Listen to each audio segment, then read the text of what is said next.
Hello everybody, this is Douglas Davis down here in Fairfield, Texas on my 4L60E backyard transmission rebuild. I'm going to try to get y'all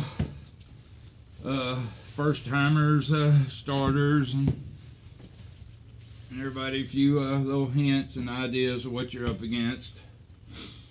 Now the main thing with me was when I start this project, you need to come out of your transmission case as you take parts out and be organized.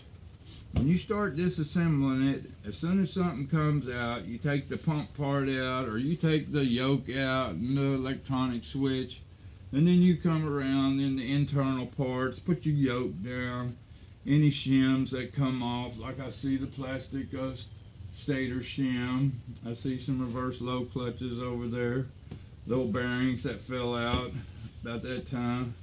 This stuff from the input drum over there. And a few intermediate parts I'm not going back with that I had to replace. And just keep everything stacked up in order, and you'll be grateful when you go back. You'll need to get a wavy or a conical or certain disc or something out of the stuff you disassembled. And as you see me, I just got a little bacon skittle that was laying around doing nothing, collecting dust. Now it's collecting parts and keeping them organized. And when I went back to the stack, if there was a part I needed, I'd get it. And if I didn't, it's just sitting here the way it come out of the pack. Okay? And I've done rebuilt my input drum. But if I needed any parts, and as I'm working outside, you can see I got everything well covered and stuff. There's another baggie around it there. And this is things you need to do on outdoor rebuild, because I didn't know it was even going to rain last night, and the rain blew up under the little carport.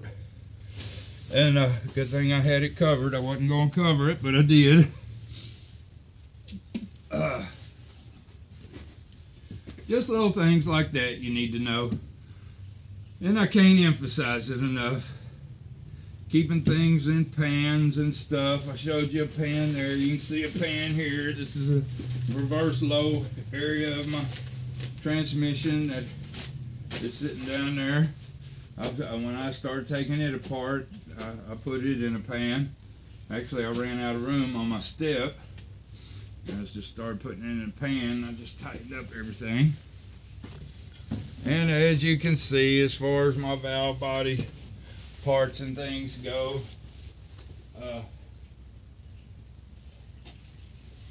I just put them on a pan, keep them organized so I don't get lost.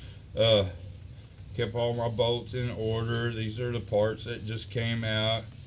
One thing I replaced, another thing I'm gonna have to replace. Something I didn't use that come in the kit.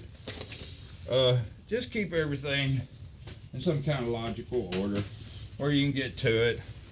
And this is where I took my valve body apart, and that was on the shelf. And when I got through with all the little valve parts, I stacked them out in order. And little organization skills. You won't be looking for parts, getting frustrated, and then got so many parts and so many tools out you can't find anything.